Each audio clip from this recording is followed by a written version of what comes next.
Hello students, welcome to my channel. This is Dr. Anmol Singh Chauhan and you are watching my channel K for Chemistry.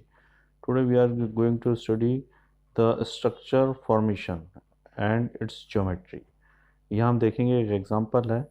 If magnetic moment of complex ion MnCN6-3 is 2.8 bm, what will be the geometry? ये इसमें सवाल है. तो अब इस सवाल को हम देखते हैं किस तरह से इसको सॉल्व करना है. ये सवाल ये वाला है. अब देखिए इसमें पहले हम जो फ्री मेटल आयन है उसके पास देखते हैं कितने इलेक्ट्रॉन है. तो Mn के ऊपर चार्ज निकालना है हमको. पूरे कॉम्प्लेक्स के ऊपर -3 चार्ज है तो हमको सिर्फ Mn पे निकालना है. तो Mn को हमने x मान लिया. 6 Cn है. एक Cn का -1 आता है, 6 Cn का -6 और उसका टोटल हो रहा -3. तो माइनस जो है वो -6 से उधर जाएगा तो +6 हो जाएगा. +6 में से -3 घटाएंगे तो कितना आ जाएगा +3. तो Mn के ऊपर +3 चार्ज है. Mn+3 के पास इलेक्ट्रॉन कितने हो जाएंगे 3d4. और इसका अगर हम मैग्नेटिक मोमेंट निकालें इस वाले फार्मूले से तो कितना आ जाएगा लगभग 5 pm. ठीक है. अब इसको इसमें जो लिखा हुआ है कि जब कॉम्प्लेक्स बनता है तो 2.8 bm है. तो इसका मतलब ये जो 4 अनपेड इलेक्ट्रॉन है इससे हम जब कॉम्प्लेक्स बनाएंगे तो हम क्या करेंगे पेयरिंग करेंगे क्योंकि अनपेड इलेक्ट्रॉन की संख्या कम करनी है क्योंकि मैग्नेटिक मोमेंट कम हो रहा है. तो अब इसमें जो पेयरिंग करनी है तो 4 है तो हमको कंप्लीट पेयरिंग नहीं करानी है, एक ही बार पेयरिंग करानी है क्योंकि अनपेड इलेक्ट्रॉन की संख्या रखनी है.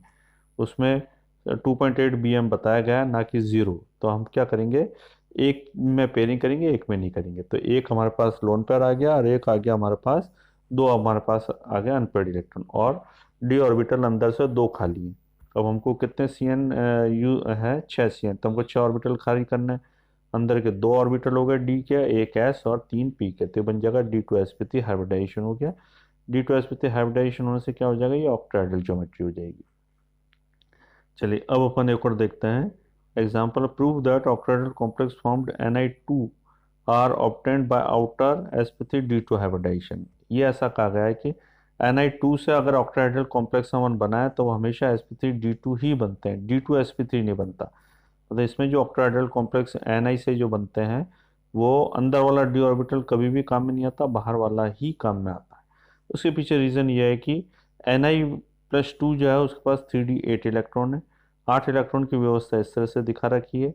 3 तो लोन पेयर और 2 अनपेड इलेक्ट्रॉन. अब हमको चाहिए ऑक्टाहेड्रल बनाने के लिए 6 ऑर्बिटल खाली होने चाहिए. तो अगर अपन अंदर वाला d ऑर्बिटल खाली करें तो अगर हम पेयरिंग भी कराते हैं तो हमको एक ही ऑर्बिटल खाली मिलता है.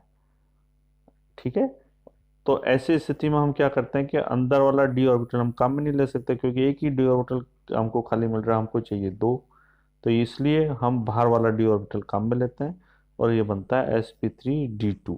इसलिए जो Ni+2 हमेशा sp3d2 कॉम्प्लेक्स ही बनाता है. चलिए अब हम आगे चलते हैं. यह स्क्वायर प्लेनर कॉम्प्लेक्सेस. अब इसमें सवाल पूछा जाता है. सवाल क्या पूछा जाता है वो समझिए. स्क्वायर प्लेनर कॉम्प्लेक्स है Ni, ये रहा NiCN4-2. सवाल पूछा जाता है कि NiCN4-2 है और एक है NiCl4-2. दोनों में Ni है, दोनों में दोनों में -2 चार्ज है. तो फिर Cn से जो ज्योमेट्री है वो स्क्वायर प्लेनर और Cl वाली ज्योमेट्री है वो टेट्राहेड्रल. ऐसा क्यों? तो जो Cn है वो है स्ट्रॉन्ग लिगेंड है. Cn स्ट्रॉन्ग लिगेंड है. दोनों के अंदर Ni के ऊपर +2 चार्ज आएगा और +2 चार्ज आएगा तो 3d8 इलेक्ट्रॉन है दोनों के अंदर ही. लेकिन अंतर क्या है कि Cn जो है वो स्ट्रॉन्ग लिगेंड है. स्ट्रॉन्ग लिगेंड होने के कारण स्प्लिटिंग डिफरेंस बढ़ जाता है दो एनर्जी लेवल के बीच में. जब स्प्लिटिंग डिफरेंस बढ़ जाता है तो इलेक्ट्रॉन हायर एनर्जी लेवल में नहीं जा पाते क्योंकि एनर्जी ज़्यादा है, इसलिए उनको पेयरिंग करनी पड़ती है. तो इसलिए Ni+2 के अंदर जो Cn लगा हुआ है इसके अंदर यहाँ पेयरिंग हो जाती है और पेयरिंग होते ही एक d ऑर्बिटल खाली मिल जाता है. और हमको चाहिए 4 ऑर्बिटल खाली क्योंकि 4 Cn है तो एक d ऑर्बिटल अंदर का, एक s और 2 p के खाली मिल जाते हैं हमको. तो ये बन जाता है DsP2 हाइब्रिडाइजेशन. और DsP2 हाइब्रिडाइजेशन होने से इसकी ज्योमेट्री कैसी हो जाती है स्क्वायर प्लेनर. तो इस तरह से स्क्वायर प्लेनर ज्योमेट्री बनती है. अगर अब हम Cl लें तो Cl क्या है वीक लिगेंड है. वीक लिगेंड होने के कारण उसका जो दो एनर्जी लेवल के बीच का जो एनर्जी डिफरेंस है वो कम होता है कम होने के कारण इलेक्ट्रॉन एनर्जी ऑब्जॉर्व करके हायर एनर्जी लेवल में चले जाते हैं, तो पेयरिंग नहीं करते हैं, इसलिए Cl वाले में पेयरिंग नहीं होगी। पेयरिंग नहीं होगी तो हमको फिर 4 ऑर्बिटल कौन से लेने पड़ेंगे, खाली एक s और 3 p के लेंगे, तो ये बन जाएगा sp3। तो sp3 बनने से टेट्राहेड्रल ज्योमेट्री हो जाती है, इसलिए NiCl4 - 2 जो है वो टेट्राहेड्रल ज्योमेट्री शो करता है। चलिए अब हम स्टडी कर रहे हैं ये CuNH3 4+2 इसके बारे में। तो चलिए ये रहा CuNH3 4+2। इसमें इस NH3 जो है न्यूट्रल लिगेंड है, इसलिए CuNH3 4 जो है +2 किसके ऊपर चार्ज आ गया, Cu के ऊपर चार्ज आ गया। अब ये जो Cu के ऊपर चार्ज आया तो Cu+2 का कॉन्फ़िगरेशन कितना है, 3d9। 3d9 तो इसमें एक अनपेयर्ड इलेक्ट्रॉन है। अब क्या है कि हमको 4 NH3 लिगेंड को सेट करना है, तो हमको 4 ऑर्बिटल खाली चाहिए। अब इसमें ऐसी स्थिति में हम क्या करते हैं कि एक जो ये अनपेयर्ड इलेक्ट्रॉन उसको हाई एनर्जी लेवल में भेज देते हैं।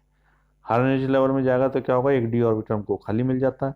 तो एक डी ऑर्बिटल, एक एस और 2 पी, क्योंकि 4 ही हमको ऑर्बिटल चाहिए, तो एक डी, एक एस और 4 पी ऑर्बिटल ये आपस में मिलकर DsP2 हाइब्रिडाइजेशन, नहीं DsP2 हाँ हाइब्रिडाइजेशन करते हैं। इससे इसकी ज्योमेट्री स्क्वायर प्लेनर हो जाती है। तो इस तरह से इसमें ये व्यवस्था है, एक इलेक्ट्रॉन हाँ 4p वाला जो ऑर्बिटल है उसमें जंप करके चला जाता है।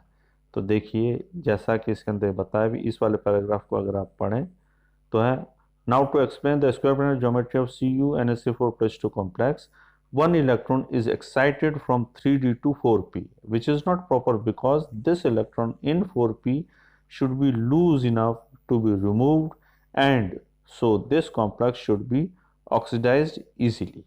इसलिए ये इलेक्ट्रॉन जो है वो हाई एनर्जी लेवल में चला जाता है। चलिए स्टूडेंट्स, आज के लिए बस इतना ही। थैंक यू वेरी मच, आपने हमारा जो लेक्चर है उसको स्टडी किया, समझा। आगे एक और वीडियो बनाएंगे, उसमें हम और दूसरे टॉपिक के साथ हाजिर होंगे। Thank you very much.